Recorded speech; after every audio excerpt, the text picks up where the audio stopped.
Good morning, good evening, good afternoon, wherever it is that you are, wherever you may be. Thank you very much for making us a part of your day. I am Brad Franklin, creative content writer here in Chesterfield County, and I'm very excited to be welcoming you back for episode 2 because Chesterfield Behind the Mic is on the air. I want to say real quick a big thank you to Bill Figge and Rosemary Fitzgerald for being willing to come on and be our first guests in our inaugural episode. I think that was a great way to get this thing started. I'm really excited to get into sort of a theme that you're going to see over not necessarily every episode coming up soon, but kind of sporadic here and there. We're going to talk to you about ways of connecting, right? The county connecting to you, ways you can connect with the county. We're going to start today, I think, with a great guest. I'm talking to Jess Robison, who is the Emergency Management Coordinator here in Chesterfield County. Jess, welcome to the podcast. How are you? Good, thanks. Thanks for having me. This is great. I think that what you do and the way you do it and the service that it provides to the people of Chesterfield is obviously a huge deal. I kind of want to take a step back as I am wont to do, and I want to talk a little bit about your department in general. Sure. Because I don't know if people really realize all of the kinds of things that you do. I think that, we think emergency management, right, and managing an emergency. Right. Talk to me a little bit about sort of the mission of your department and how do you really interact with the people of Chesterfield? Yeah, so emergency management is actually a pretty small profession, small groups of people, right? So our division is housed in the fire department. So my department is Chesterfield Fire and EMS. We have a division of 3, the emergency management division, and when people hear emergency management, they automatically think that we are first responders, right, or, we go out to fires or vehicle accidents, and that's not it at all. We're kind of behind the scenes when we have major disasters or emergencies where our resources are so tapped. We have the need, like the citizens have needs that police and fire can't fix immediately. Right. So we're in the background. And we do a lot of great things with just the 3 of us. Public outreach is a huge portion of what we do. We do a lot of planning, a lot of training and exercise. And when people ask, what does an emergency manager do? The way I like to kind of describe it is, we have a lot of great talents in the county, right? Mm-hmm. So we have to take all those great talents and put them together to make something happen. Right, yeah, for sure. Yeah, so it's like taking 6 people, giving them each a sand toy, putting them in a sandbox and say, okay, each of you can only use your toy, but you have to build a castle together. Right, yeah. So that's what the emergency management division does, is we kind of pull all that together and make it happen. Yeah. Now, in terms of the various sorts of emergencies, right? Obviously, weather is a huge deal. Correct. In our conversations before this podcast, we talked a little bit about, people think of it as being one thing when realistically it covers a wide sort of gamut. Mm-hmm. Talk to me a little bit about sort of some of the things that you guys, the places you guys step in. So when you actually need to build that castle, when are the times that you come together to use those toys in the sandbox to build it? Sure. So weather, of course, around here is unpredictable at best. We're always on the lookout for, hey, what could potentially happen? So it might not happen when we have a severe storm, right? Right. We're expecting rain, wind, so we're automatically thinking flood, trees down, power outages. Power outage, right. So we kind of work proactively to get resources in place should those things happen so that we can start taking action sooner. So a great example is when we have severe weather come through and trees come down, we're looking at winds. Mm-hmm. We will call Parks and Rec, Environmental Engineering, the Sheriff's Office, and we will ask them for tree crews to be put on standby and then connect those tree crews with fire and dispatch. Mm-hmm. So if we have trees down around the county, those crews are ready to go and start cutting up those trees so that we're not using fire units to cut up trees and they're available to answer life-threatening calls. Right. Now, what about in the times when you're not actually building the castle? I'm guessing there's a whole lot of, looking over your plans and we're going to talk about preparedness in a minute. Lots of plans. But in terms of, your normal day-to-day, what's that like for your department? So for our division, we, like you said, lots of plans. There's a lot of reading involved. Mm-hmm. Currently, we're reviewing our debris management plan for the county. We are developing our IPAWS plan, which is a form of emergency notification that, I'm sure we'll talk about at some point in time during preparedness. Just really building relationships. Being a good emergency manager is very contingent upon the relationships you build, right? You don't want to meet someone and get to know them and have a solid relationship when something is going sideways and going wrong. Absolutely. You want to know them. You want to be able to call them. So we spend a lot of time building relationships as well.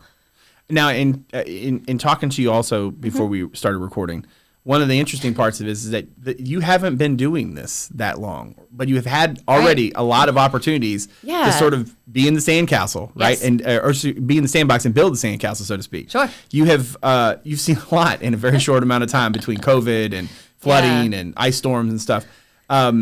In your experience thus far, what's been the most beneficial part of sort of the preparation side of it? Like, when have you seen those times where those relationships and those experiences really sort of not only just made your job easier, but also, went out and helped people, more quickly, more efficiently? Sure. So those relationships, first, a lot of trust is placed in me, and it is not something I take lightly. So those relationships that I've built, prior to having to manage these incidents and events, was huge. They have to trust me, department directors, staff, the community, they have to trust me to be able to put things together to move forward, right? Those relationships, like, a lot of people don't realize sheltering is actually a social services lead. Right. But takes into account schools, the health department, general services, parks and rec, the sheriff's office. So working with them, with the floods and COVID, we had to open a shelter, but you can't just open a shelter when there's a worldwide pandemic. Right. Absolutely. So there was a lot of preparation. Luckily we all had met, we had talked, and preparations were made. A plan was made for a COVID-friendly shelter, as much as a COVID-friendly shelter can happen, exist, right? So we readjusted capacities and we readjusted spacing and spaces. So being able to pull that together and then having to need and implement it later, that's where the preparedness really pays off, because then we didn't have to spend time scrambling to figure it out. We already had the plan. We already knew what everyone's, was going to do, and they made it happen. They were able to open a shelter within 30 minutes to accept the first evacuees from, the Falling Creek area. Right.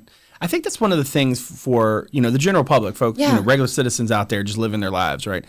These kinds of services, these kinds of plans that you're talking about, they don't know that they really exist. They just trust that when they're needed, they will, that things will work as they're supposed to. They'll happen. Yep, and absolutely. How do you handle sort of being in a job, being in a role, being in charge of, being a part of a thing like that, where there's a lot of people who count on those, those plans working? What's that like for you in that role? Again, it's a role I take very seriously. Yeah. I mean, that's really all of us in the county. That's why we got into it, to serve our community. Right. For sure. We all have that community servant's heart. So, being able to try and think ahead. Okay, well, if this happens, emergency managers, we're the big what if people. What if this happens? Right, exactly. This is a great plan, but what if this happens? Right.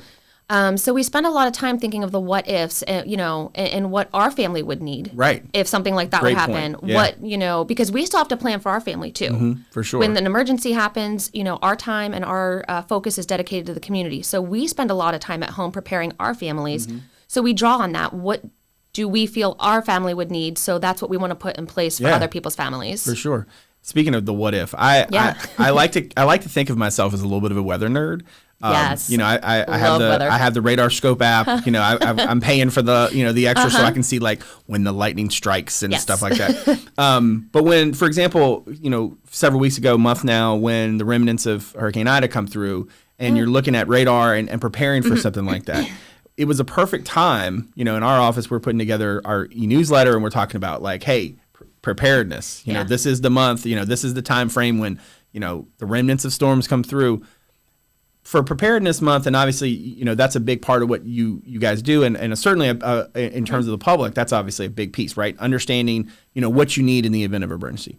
What are your big, sort of focal points for people in order to be prepared for whether it's, obviously severe weather, a big focus, but maybe it's we've had earthquakes here. We've had other types of, emergency situations. Absolutely. In terms of preparedness, what's your advice for folks who maybe they don't have a plan, but they'd like to have one? Where would you tell them to focus first? So, focus on, we kind of have this like 3-step process, right? Get a kit, make a plan, stay informed. Okay. So get your supplies. We have great resources on our webpage, VDEM, FEMA. They're all we have them all linked on our webpage. But great resources to print out. Plans, kit lists that are now, also tailored for pandemics. And just be aware of what you could face, what the likelihood, we know that around here, if we have weather, the likelihood of us losing power is pretty high. Pretty high. So, get yourself your flashlights, your batteries, your solar lamps. Make sure you have your food and your water and understand how much of each you need. We say, the generally accepted standard is 72 hours. We would like you to prepare for 5 to 7 days. Right. And understand that getting through the disaster is one thing, but what's on the backside What's on the other side of it, the recovery. Yeah. Actually, the recovery is probably sometimes the hardest part. Right. It's the longest part. Yep.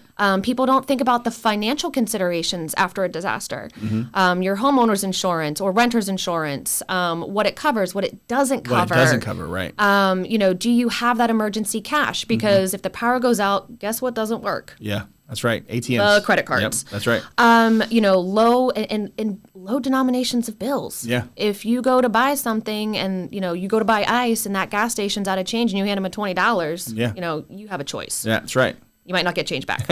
I mean. That's the way it works. Right. So just these small little things. Yeah.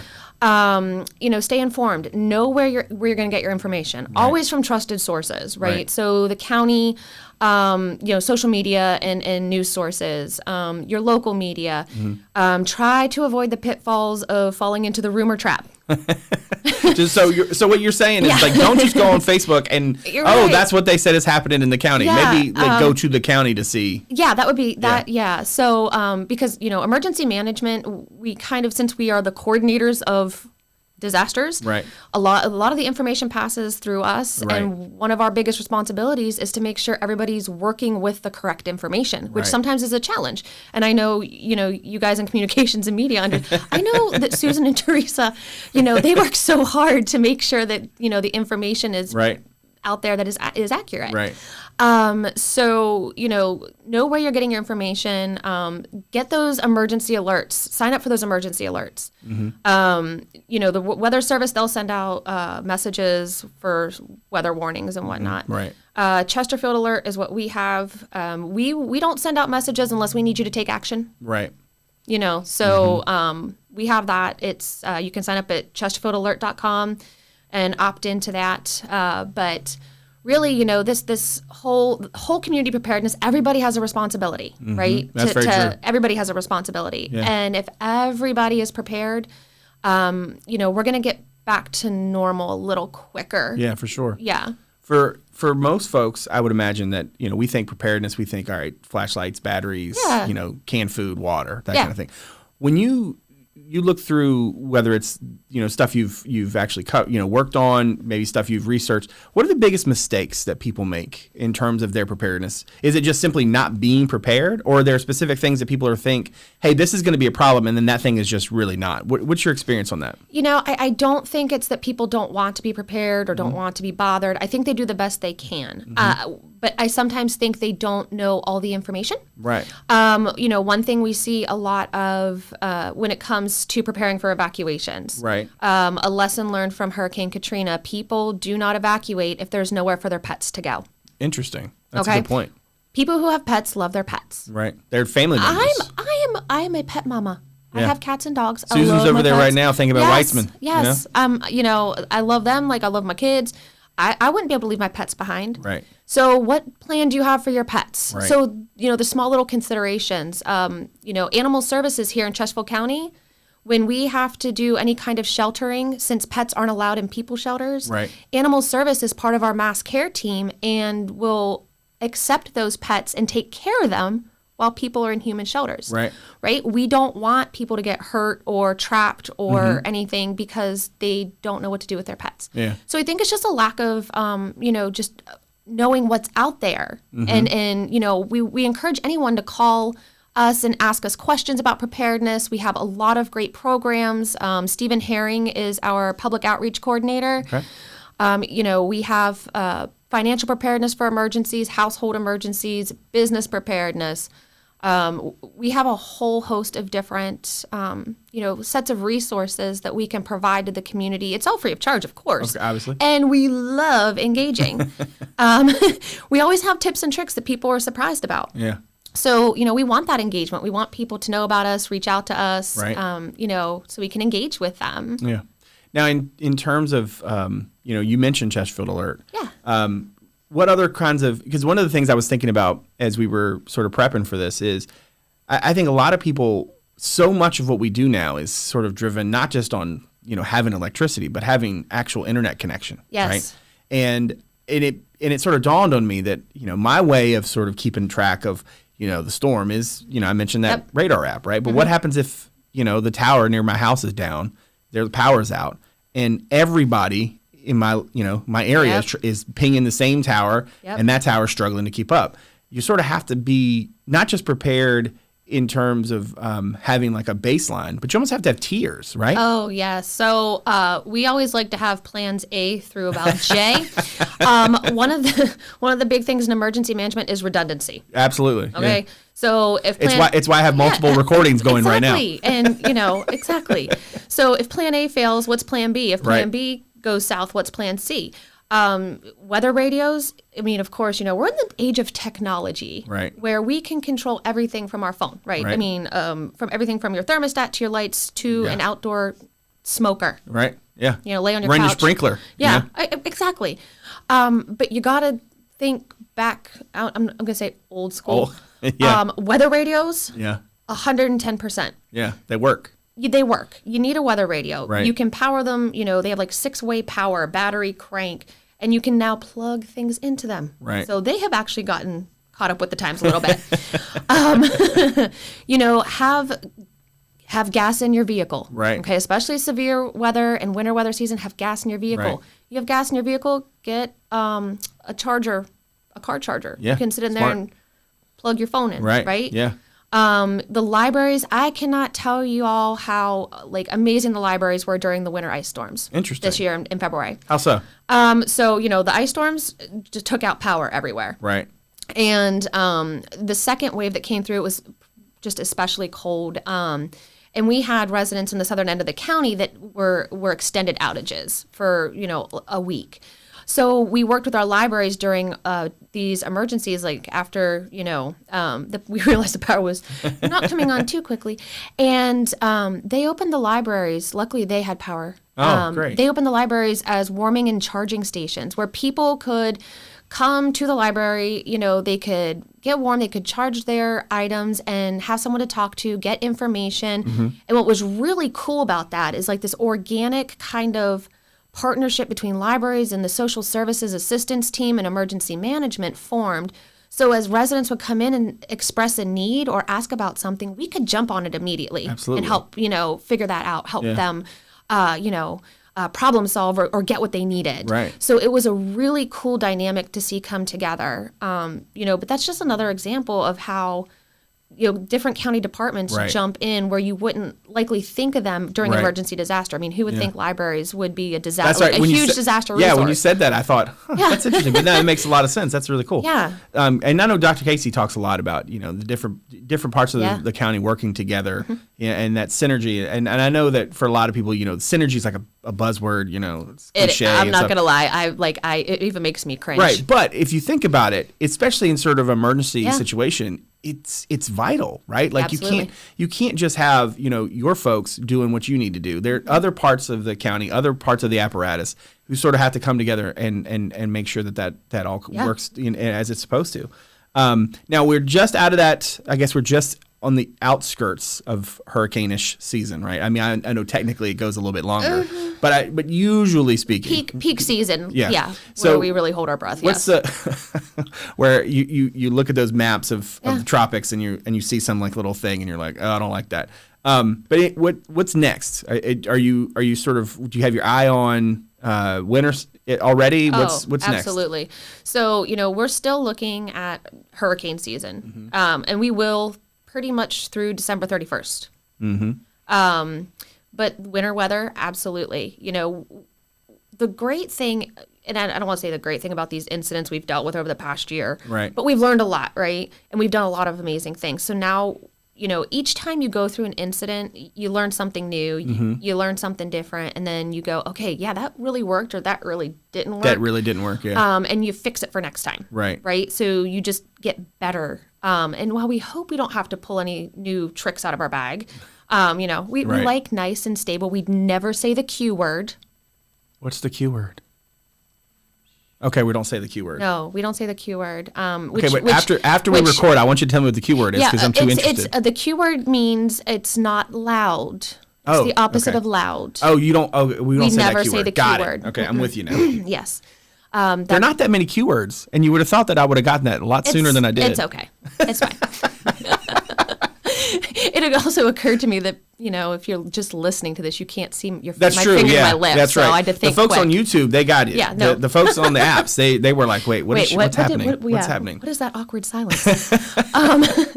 But we're always preparing in advance. Absolutely. And when it comes to winter storms and severe storms in April, a lot of the hazards are the same. Power outages, downed trees, transportation issues. So we can flex and adapt the same model for two different seasons, right?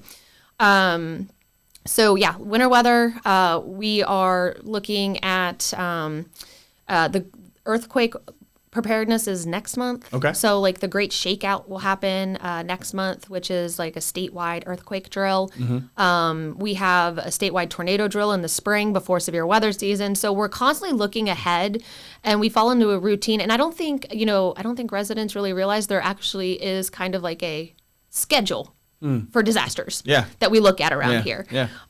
So we go from winter into severe weather season into hurricane season back into winter, and the cycle repeats. Yeah. Well, obviously with 2020 being what it was, and COVID and a completely unexpected, I would imagine for you guys, at least in terms of, it wasn't something, it's not like, you know what to do when there's, an ice storm, right? Yeah. You know what to do when, you got parts of a hurricane that are spinning off tornadoes, whatever. Right. Flooding, that kind of thing. But the pandemic obviously was a different challenge. What sort of lessons did you guys learn coming, not just through 2020, but into 2021, and now we're hopefully, sort of trying to work our way back to some sort of sense of normalcy. What sort of lessons did you take away from 2020? Just how adaptable people can be without really realizing how adaptable they're being. Excuse me.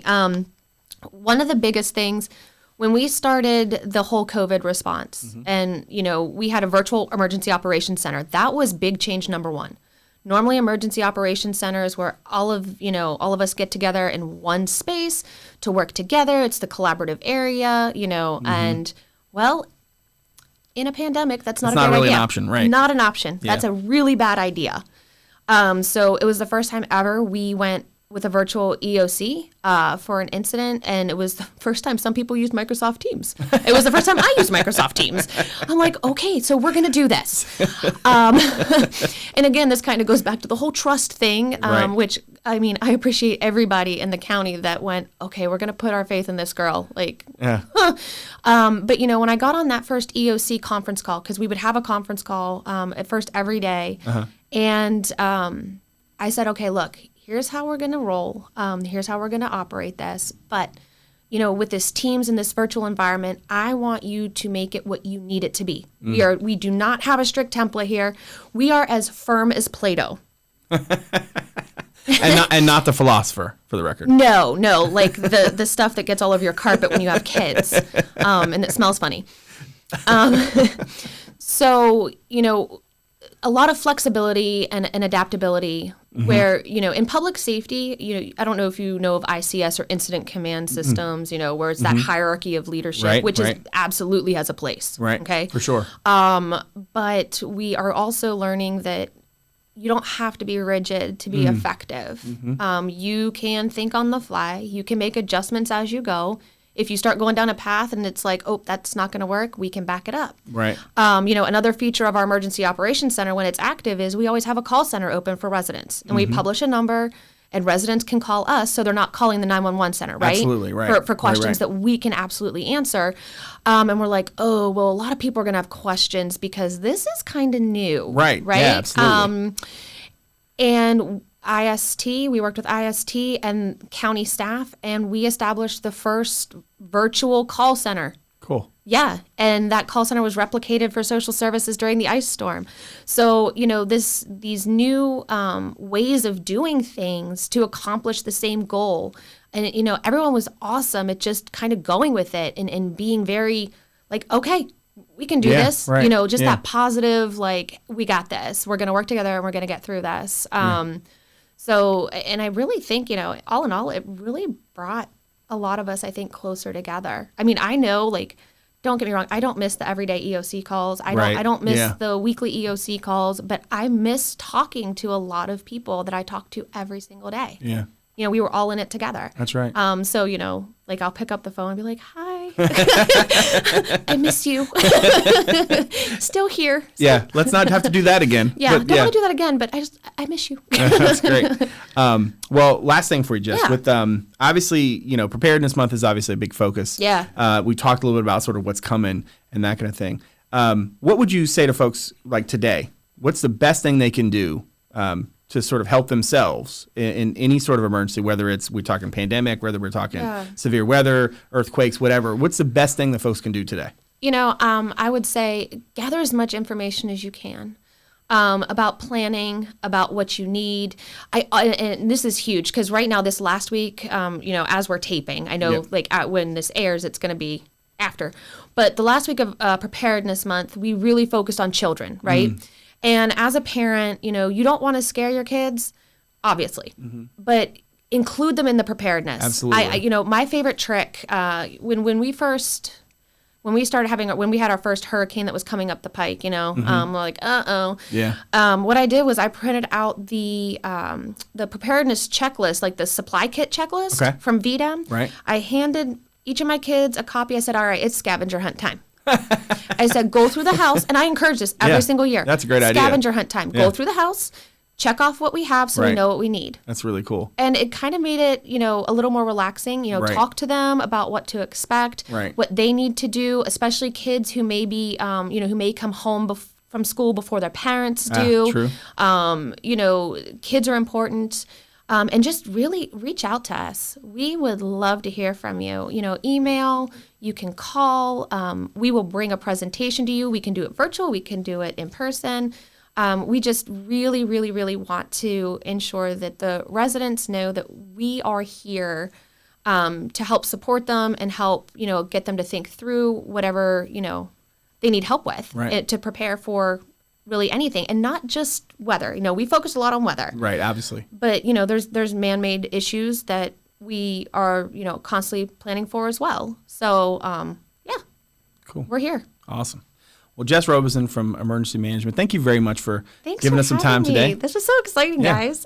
I really appreciate you coming on. We like to finish up every episode of the podcast with the wrap. Today, the one thing I've got for you is a 10-digit dialing. All right, so as you listen or watch this, that deadline is rapidly approaching. We talked a little bit about it in episode 1. I'll just briefly mention it again. Starting soon, because we are in the 804 area code, you're going to have to start using 10 digits to dial out, okay? So soon, if you just dial your normal 7-digit number, you're going to get that message that says your call cannot be completed as dialed. Why? Because the FCC last year put in a proposal and moved forward with plans to make 988 the national 3-digit number for the suicide prevention hotline. So just like 911, just like 311, soon you're going to be able to dial that number in order to get mental health services. And so you want to make sure that you go ahead and start now putting in that 10-digit dialing, because that's going to be the way that you're going to start having to make your phone calls here very soon. So make sure you do that. Our friends in the media picked that up. We're very glad that they did that because soon a whole lot of people are going to be very surprised. So don't be one of them. And with that, I think that does it for this week, or this show, I guess I should say. You can follow us on social media. On Twitter, I believe it's Chesterfield, Virginia. On Instagram, it's Chesterfield, VA. My thanks to my director, Martin Stith. Our producers, let's see, I got Susan Pollard, I got Vernon Freeman in here. I want to thank Jess again for being so kind to come on the show and spend a little bit of time with us. That's 2 episodes down.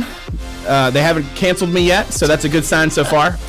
From all of us here at Chesterfield County, thank you very much for making us a part of your day. We'll see you again soon. Take good care.